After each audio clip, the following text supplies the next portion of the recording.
Hello বন্ধুরা, আমি অনু। Update with অনু চ্যানেলে তোমাদের স্বাগত। আমি চলে এসেছি লাভ বিয়ে আজকাল সিরিয়ালের আপডেট নিয়ে।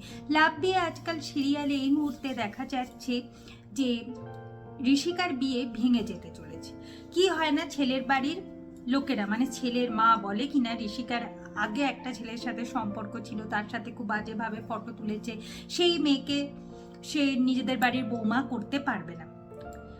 এখন দেখা যাচ্ছে ওমের দাদু ছেলের মায়ের কাছে ক্ষমা টমা চাইছে যাতে তারা ঋষিকার সাথে বিয়েটা দেয়, কিন্তু শ্রাবণ বাধা দেয়। শ্রাবণ এরপর অনুভবের মায়ের সাথে কথা বলে কিনা, আপনি এই তো প্রথম দিন এসেই বললেন ঋষিকা আমার বাড়ির বৌমা হবে, সে আমার বাড়িতে গিয়ে মেয়ে হয়ে থাকবে। এই তাহলে ভালোবাসার নমুনা? একটা মেয়ে হয়ে আরেকটা মেয়েকে তো আপনি সম্মান করতেই পারেন না। আর যদি আপনার বাড়ির মেয়ে হতো তাহলে আপনি ওর কোনো দোষ দেখতেন না, যেহেতু বৌমা তার তো দোষ ধরতেই হবে, তাই না? আর আপনি বলছিলেন এই বাড়ির কোনো রুচি নেই, শিক্ষা নেই, সংস্কৃতি নেই। সত্যিকারই এই বাড়িটা দাদুর কাছে মন্দিরের মতো, আর ঋষিকা হলো এই মন্দিরেরই একটি ফুল। সে যে বাড়িতে যাবে সেই বাড়িতেই ভালোভাবে থাকবে, গুছিয়ে সংসার করবে, এইটুকু বিশ্বাস আমার ঋষিকার ওপর আছে। আর যদি আমি বলি শিক্ষা, রুচি, সংস্কার, সেগুলো ঋষিকার কিন্তু ঠিকঠাক আছে। তাহলে এরপর আপনাকে একটা কথা বলি, ঋষিকার না একটা বয়ফ্রেন্ড ছিল, আপনার ছেলের তো এর আগে 3টে গার্লফ্রেন্ড ছিল। তাহলে আপনিও নিশ্চয়ই আপনার ছেলেকে ঠিকঠাকভাবে শিক্ষা দিতে পারেননি, তাই না? এইটা বলার পর অনুভবের মা খুব রেগে যায়, দিয়ে শ্রাবণকে চড় মারতে যায়, আর মল্লার আর ওম হাতটা ধরে নেয়।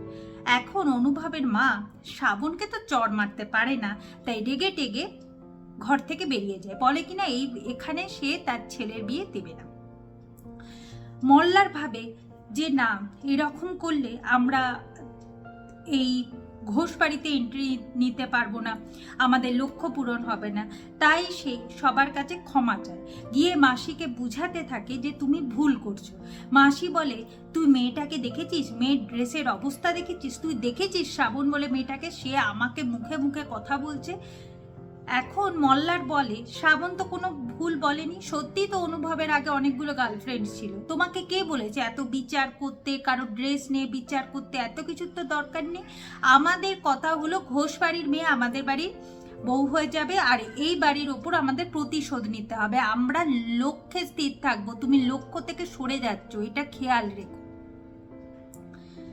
অন্যদিকে দেখা যাচ্ছে যে এত কিছু করার জন্য শ্রাবণকে ফের দাদু ভুল বোঝে, বলে কিনা ও কেন মাঝে কথা বলতে এসেছিল। শ্রাবণ বলে ঋষিকা কোনো ভুল করেনি, ও ওখান থেকে অভিজ্ঞতা সঞ্চয় করেছে, এরপর সে হয়তো যাকে বিয়ে করবে তার সাথে সুখে সংসার করবে, সে আর কোনো ভুল করবে না। আর তাছাড়া এই বাড়ির লোকেরা যদি মেয়ের পাশে না দাঁড়ায়, তাহলে বাইরের লোকেরা কোনোদিন মেয়ের পাশে দাঁড়াবে নাকি?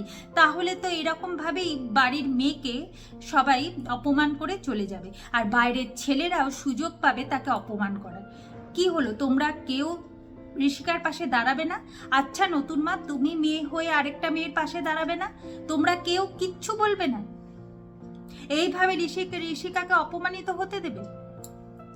আগামী পর্বে দেখা যাচ্ছে যে এখন মল্লারের মাসি বুঝতে পারে যে মল্লার ঠিক বলছে, তাই সে আবার খেলাটা ঘুরিয়ে দেয়, দিয়ে আবার ফের ঘোষ বাড়িতে ফিরে আসে, বলে কিনা ঋষিকাকে তারা ওই বাড়ির বৌমা করে নিয়ে যাবে, আংটি বদলটা আজকেই সেরে ফেলবে।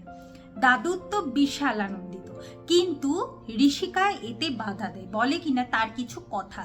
তো বন্ধুরা, কি হতে চলেছে? তাহলে কি ঋষিকা বিয়েটা ভেঙে দেবে নাকি? জানতে হলে স্টার জলসা এবং স্টার জলসা এইচডিতে লাভ বিয়ে আজকাল সিরিয়ালে চোখ রাখতে হবে। আমার এই ভিডিওটা দেখবার জন্য আর আপডেট উইথ অনু চ্যানেলের পাশে থাকবার জন্য অসংখ্য ধন্যবাদ।